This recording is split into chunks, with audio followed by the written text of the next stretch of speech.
What would happen in a place, imagine you took over a restaurant and you ran it the way you'd like. So you'd serve a meal, but at the end of your meal, instead of getting a check, your tab would say 0. Your bill is 0 because someone before you has paid for you, and it's a gift to you. Now, you have an opportunity to pay forward for a person after you, whatever you'd like.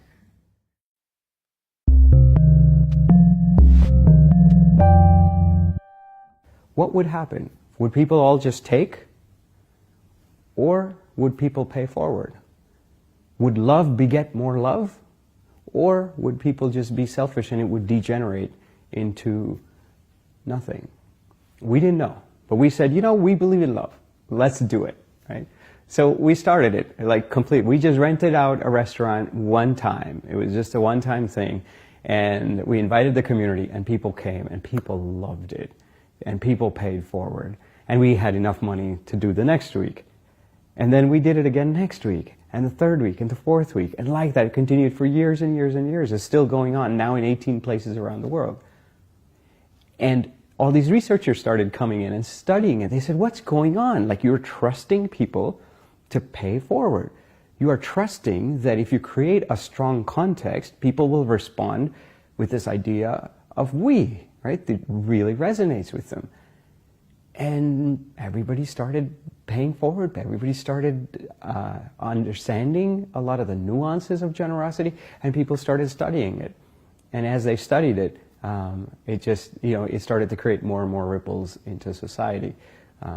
So this idea, this basic unit of a small act of kindness, we sometimes think, wow, it doesn't really make a difference, right? It's so small.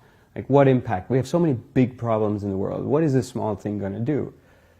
But there are multiple ways in which this small act creates change in the world. First thing it does is it creates a ripple effect on the outside. Right? A small thing you do touches somebody. Imagine you pay toll for the car behind you. That person is going to go home, sit on their dining table, and share this story with their family.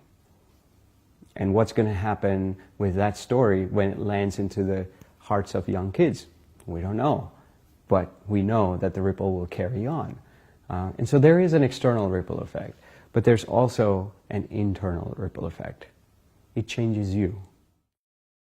Many people ask me that before we can give, first you have to have.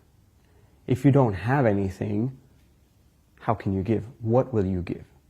But that's assuming that we are born bankrupt. Right? That I was born with nothing, and actually what I acquire is what I have to give. And that's just not true, because we can give in so many different ways. Sometimes just by listening to somebody, we're giving them a very precious gift.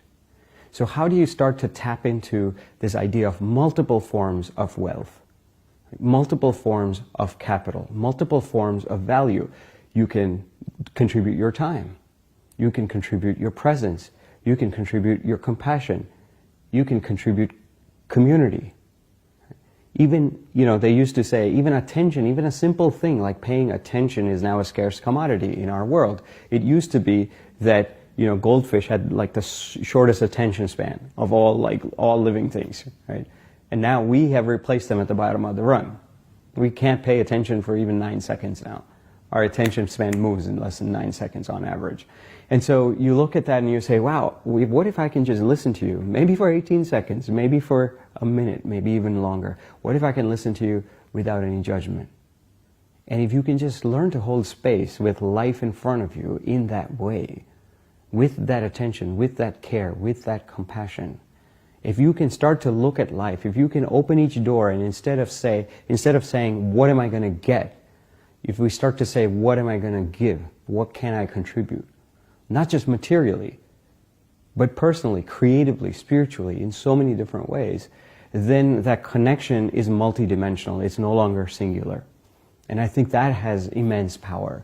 And I think we have to cultivate that as society. We live with this myopic lens of value equated to money. Wealth equals money. I think wealth is far greater than money. Sure, money is an expression of wealth. It's not to discount that. But there are so many different expressions.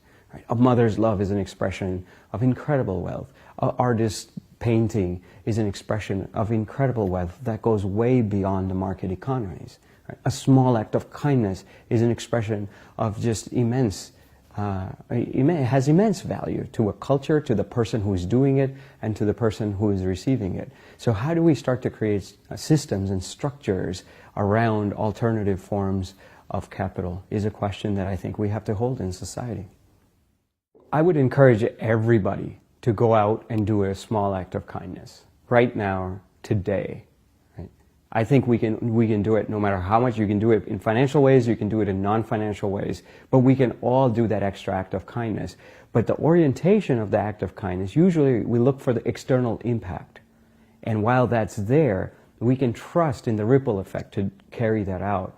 But I would say do that act with also an inner orientation, to see what kind of inner transformation occurs when you do this act of kindness. I remember this beautiful, after I talked to a bunch of young people, they gave me a bouquet. Right? They gave me a couple of bouquets, in fact. And what I did was I opened up these bouquets at the end, and I said, okay, everybody take a flower, go out and gift it to somebody you haven't appreciated, whether it's the cook in the canteen, or whether it's your teacher, or whether it's a student. Just go out and let this ripple out. And so there was this big queue, and I was giving out these flowers. Before I finished all the flowers, this girl comes back for a second flower. She has tears in her eyes, and she looks at me and she says, "Can I get a second flower?" It's so intrinsic, it's so native. What impact did that flower have? Is she going to get a Nobel Prize for that? Is she going to be in the news for that? Probably not.